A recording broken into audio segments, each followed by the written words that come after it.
दिल्ली में आयुष्मान योजना लागू होगी। मैं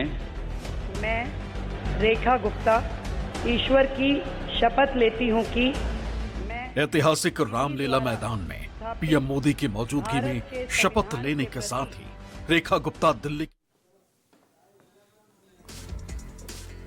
चलिए इस खबर पे और ज्यादा जानकारी के लिए सीधा रुख करते हैं मेरी सहयोगी पल्लवी का। पल्लवी, कैबिनेट मीटिंग में दो बड़े फैसले लिए गए हैं और इन फैसलों ने सीधा सीधा मैसेज दे दिया है कि केंद्र सरकार की जो योजनाएं दिल्ली में अभी तक रुकी हुई हैं वो अब पूरी तरह से लागू होंगी। आयुष्मान योजना दिल्ली में लागू होने जा रही है। पल्लवी,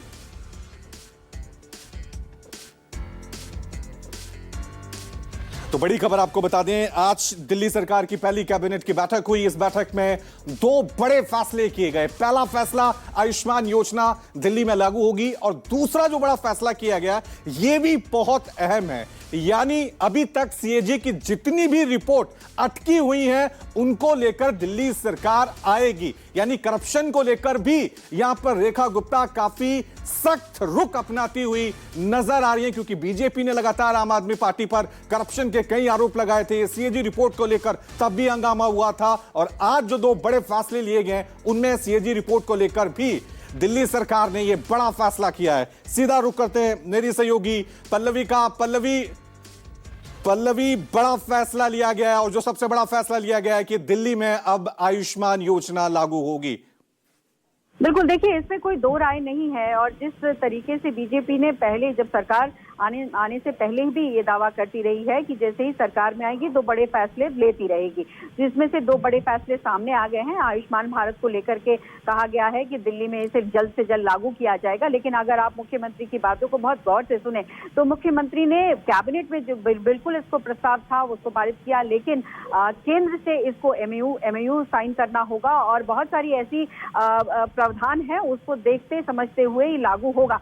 यानी इसमें थोड़ा वक्त लग सकता है, लेकिन चूंकि अब दिल्ली की तरफ से हरी झंडी मिली है तो एक जरूर प्रपोजल तैयार होगा, और वो प्रपोजल जो है वो केंद्र के पास भेजा जाएगा, और केंद्र तमाम चीजों को देखते हुए फिर इस पर हरी झंडी यहाँ पर संभव होगी। दूसरी अहम बात है सीएजी को लेकर के। देखिए सीएजी टेबल होना ये पहले से ही तय था, और पहले ही कैबिनेट में ये तय हो गया कि सीएजी को लेकर के जिस तरीके से बीजेपी जब सत्ता में नहीं थी तब भी आक्रामक थी कि आम आदमी पार्टी की सरकार उस वक्त थी और उन्होंने जानबूझ के इसको टेबल नहीं किया। तो अब चूंकि अब इनकी सरकार आ गई है तो इसे ये टेबल करेंगे कि किस तरीके से सीएजी को लेकर के साक्ष्य छुपाए गए थे, और माफ कीजिएगा सीएजी में जो खुलासे हुए हैं उसको दिखाया जाएगा कि किस तरीके से बहुत सारी चीजें हैं जो साक्ष्य छुपाए गए। तो कुल मिलाकर दो बड़े फैसले हैं, और दो बड़े फैसले आने वाले समय में उसका इम्पैक्ट भी दिखेगा। और साथ ही साथ देखिए बहुत सारी बातें और भी हुई। 2500 रुपए को लेकर की भी बात कहा गया कि कब तक उसको लागू किया जाएगा।